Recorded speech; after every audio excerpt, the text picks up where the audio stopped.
समस्त को नमस्कार मु विनय स्वागत करुँच मो यूट्यूब चैनल रे पुणी गोटे नुआ भिडियो सांग मैंने केमती अच्छा समस्ते आशा करें समस्ते भले थे ईश्वर आशीर्वाद सदा सर्वदा समस्त सहित रही था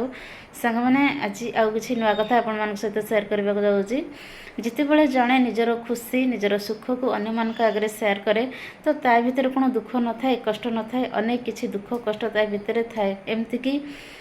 90% दुख से निज भितर रखिकी लुचई दिए 10% खुशी को 100% करके दुनिया आगे देखाए कहीं ना निज लोक आगे कि दुनिया आगे से निज को छोट करने को चाहेनी किंबा निज लोक को छोट करने को दिएनी। द्वितीयतः ताको भल पाउथिबा तार बापा माँ हूँ गुरुजन हूँ से मन में कष्ट कि आघात देवा को से चाहेनी एमती किसी कारण नहीं कि से निज भितर निज दुख को साइती रखे उपरे समाज आगे हसवा को चेष्टा करे। तो सांग माने आउ गोटे कथा कहबी जिते बड़े जड़े खुशी रोचे ता भितर ता जीवन रे अनेक किसी सफलता हासिल करुँची किसी भी सुख सुविधा शांति ता जीवन रे आसूची तो सही सबू पछरे थिबा कष्ट से सब पछरे संघर्ष पूजा पाठ आराधना तो ये सब अनेक थाए किंतु से सब को कहा देखा जाए कि कहीं देखती कदा बुझापी भी कहीं चेष्टा करती किंतु खुशीटा को देखते समस्ते। तो यह हूँ दुनिया ये बहुत कष्ट लगे बेले बेले जे अन्य माने खुशीटा को देखी हाँ यहाँ तुम पाईगल यहाँ तुम करदेल यहाँ होगल किंतु से जिनस पछरे अनेक सारा जो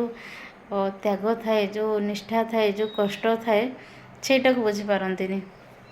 ये हूँ किसी कथा सांग माने मो जीवन रे एमती गोटे परिस्थिति थिला एमती गोटे असमय थिला जो समय रे कि मो समय तो बीती गलानी आगो को भी जीवन रे भल समय मंद समय एमती आसे जाए किंतु से जो समय थिला से तार अनुभूति मैं आपण मान सहित शेयर करुँची जिते बड़े परिस्थिति बहुत जटिल थिला मु जिते असंभाल थी केमती कौन मैनेज करबी परिस्थिति बहुत खराब थिला तो सेते बड़े कोठी न कोठी भगवान अछंती जदियो भगवान अछंती तो मु आज बंची कि अच्छे एमती परिस्थिति आसे मु भावे उपास रही गोटे टाइम मु कौन करे ना खाइबा बंद कर दिए माने राति टाइमटा खाइबा बंद कर दिए अल्प जोड़े खाई रही जाए ताकि खाइबाटा आउ 2 दिन अधिका बढ़ी रही एमती भावे पुणी भाविली एमती जदि चलो आ गोटे टाइम थिला काले हैरान हो अत्यधिक तो से लगे मुझे कौन करे मैं गोटे टाइम जो आलू भी करे ताको आलू चकड़ी दे दे खावा को आलू चोपा को मुझे माने सेटा को पानी करके भात खाईदे एमती सेमती मो माने बाड़ू टाइम रे सेमती के खाई नथली किंतु निजे संसार कला भितर परिस्थिति बेले बेले एमती आसे से भीतर अनेक किसी शिक्षा भी मिली बहुत किसी शिक्षा मिली और से कष्ट भितर मत गोटे खुशी मिलता जिते जी कष्ट करे सेते से खुशी मिले पर्टिकुलर से टाइम रे मो जो गीत लिखी कला ठाकुर गीत से जगार घरे मो से गीतटा मुखड़ा तो थिला किंतु तार अंतरा किसी ठीक ठाक नाला से कम्प्लीट होता से टाइम मत से खुशीटा देता मु भगवान कहली प्रभु मुझे जिते कष्ट पाई से सबू कष्ट भी फिका हो गला ये खुशी आगे। तो सांग माने जिते बेले मनुष्य को अत्यधिक कष्ट मिले तो से भगवान किसी ना किसी परीक्षा नियंती किसी जदि भल हबार थाए निज जीवन तो आमको अनेक सारा कष्ट सहवा पड़ो कष्ट न सहले जीवन में किसी हेनी जिते धरतु गोटे छात को आप चढ़े गोटे गोटे स्टेप चढ़े गोटे गोटे कष्ट सहे जे पर्यंत छाତରେ पहुँची नाहांती तो छात को पहुँचापी कि जेतिकीटा सीढ़ी थाए से 25टा हो 30टा हो जिते भी सीढ़ी थी जिते भी पहाच जो थी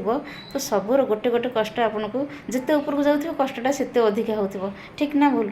एटा मु निजे अंगे निभेची तो जिते आपन जी पाद आगू जी से कष्ट अधिका हो बढ़ी बढ़ी चलो तो ये हूँ कथा तेणु सब कष्टा को जदि आम स्वीकार करना मत ये आखपाखे सब साई पड़ोसा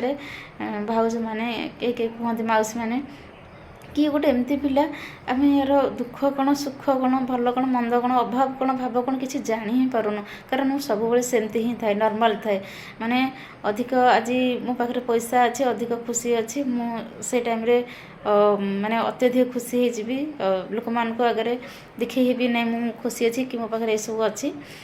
କି ଆଜି ନାହିଁ ଅନ୍ୟମାନଙ୍କ ଆଗରେ ମୁହଁ ଶୁଖେଇଦେବି ନାହିଁ ମୋ ପାଖରେ ଅଭାବ ଅଛି ମୋତେ ଦିଅ କି ଇଏ କର ସେ କର, ସେମିତି କିଛି ବି ନାହିଁ। ଆଜ୍ ୟୁଜୁଆଲ୍ ସବୁବେଳେ ନର୍ମାଲ୍, ମୋର ଥିବା ନଥିବା ସମସ୍ତେ କେହି ଜାଣିପାରନ୍ତିନି, ମୁଁ ସବୁବେଳେ ସେମିତି ହିଁ ଥାଏ। ଯେମିତି ମୋ ଲାଇଫଷ୍ଟାଇଲ୍ ମେଣ୍ଟେନ୍ କରିବା କଥା ମୁଁ ସେମିତି ହିଁ ମେଣ୍ଟେନ୍ କରିକି ଚାଲେ। ନିଜର ଗେଟଅପ୍ ହେଉ, ବେଶଭୂଷା ହେଉ, ଖାଦ୍ୟପେୟ ହେଉ, ଅବଶ୍ୟ ବାହାରକୁ ସବୁବେଳେ ସମାନ ଥାଏ, କିନ୍ତୁ ମୋ ଭିତରେ ମୁଁ ଜାଣୁଥାଏ ମୋର କେତେବେଳେ ଅଭାବ ପଡ଼ୁଛି, କେତେବେଳେ ଭାବ ଆସୁଛି, କେତେବେଳେ ଦୁଃଖ ଆସୁଛି, କେତେବେଳେ ସୁଖ ଆସୁଛି, ସେଇଟା ମୁଁ ନିଜେ ଏକା ହିଁ ଫିଲ୍ କରେ, ଅନ୍ୟମାନଙ୍କୁ ଜାଣିବାକୁ ଦିଏନି, ସୁଯୋଗ ଦିଏନି। ତ ମୁଁ ଏଇଭଳିଆ ଗୋଟେ ପିଲା। ମୁଁ 5 ମିନିଟ୍ ପରେ କ'ଣ କରିବି ସେଇଟା ମୁଁ ନିଜେ ମାନେ ସଡନ୍ ଡିସିସନ୍ ନିଏ, ଏଇଟା ମୋତେ ଏବେ କରିବାର ଅଛି, କି କିଛି ବି ଯଦି ପ୍ଲାନିଂ ଥାଏ ଏଇଟା କରିବାକୁ, ତ ମୁଁ ସେଇଟା ଆଗତୁରା କୌଣସି ଜାଗାରେ ପ୍ରକାଶ କରେନି କି ନାଇଁ ଏଇଟା କରିବି କି ସେଇଟା କରିବି, ଏଇଟା ହେବ କି ସେଇଟା ହେବ। ଯେପର୍ଯ୍ୟନ୍ତ ସେଇ ସମୟ ନ ଆସିଛି, ସେଇ ଜିନିଷ ମୁଁ ନ କରିଛି, ତ ସେ ପର୍ଯ୍ୟନ୍ତ କଥା କହିବାଟା ବି ଅନୁଚିତ କେଉଁଠି ନା କେଉଁଠି। ସାଙ୍ଗମାନେ ଏଇଟା ଗୋଟେ ଭଲ କଥା, କାରଣ ଏଠି ଲୋକମାନଙ୍କର ଏକ ତ ନଜର ଲାଗିଯାଏ, ଦ୍ୱିତୀୟତଃ କେଉଁଠି ନା କେଉଁଠି ସେଥିରେ ଅନେକ ସାରା ପ୍ରତିବନ୍ଧକ ଆସିବ, ଯେଉଁଟାକୁ ସାମ୍ନା କରିକି ଆପଣ ସେ କାର୍ଯ୍ୟ ସିଦ୍ଧି କରିବାକୁ ବହୁତ ତକଲିଫ ହେବ। ତେଣୁ ପ୍ରଥମେ ଗୁପ୍ତରେ ନୀରବରେ ନିଜେ ଆମେ ସେ କାର୍ଯ୍ୟ କରିବାର ଅଛି। କାର୍ଯ୍ୟ ସିଦ୍ଧି ହେଲା ପରେ ଅଟୋମେଟିକ୍ ସମସ୍ତେ ଜାଣିଯିବେ। ତ ଏତେ ଆଗତୁରା ହୋ ହଲ୍ଲା କରିବାଟା ବି କୌଣସି କାର୍ଯ୍ୟରେ ଅନୁଚିତ ମୋ ହିସାବରେ। ଏତିକି ତ ସାଙ୍ଗମାନେ ଏ ଥିଲା ଆଜିର କିଛି ଅନ୍ତରର କିଛି ମନର କଥା ଆପଣମାନଙ୍କ ସହିତ ସେୟାର କଲି। ଯଦି ଭିଡ଼ିଓଟି ଭଲ ଲାଗିଥାଏ ତେବେ ପ୍ଲିଜ୍ ଲାଇକ୍, ସେୟାର ଆଣ୍ଡ ଚ୍ୟାନେଲକୁ ସବସ୍କ୍ରାଇବ୍ କରିଦେବେ। ଆଗକୁ ଆହୁରି ନୂଆ ନୂଆ ଭିଡ଼ିଓ ଆସିବ। ତ ସାଙ୍ଗମାନେ ରହିଲି, ନମସ୍କାର। ସମସ୍ତେ ଭଲରେ ଥାନ୍ତୁ, ଖୁସିରେ ଥାନ୍ତୁ।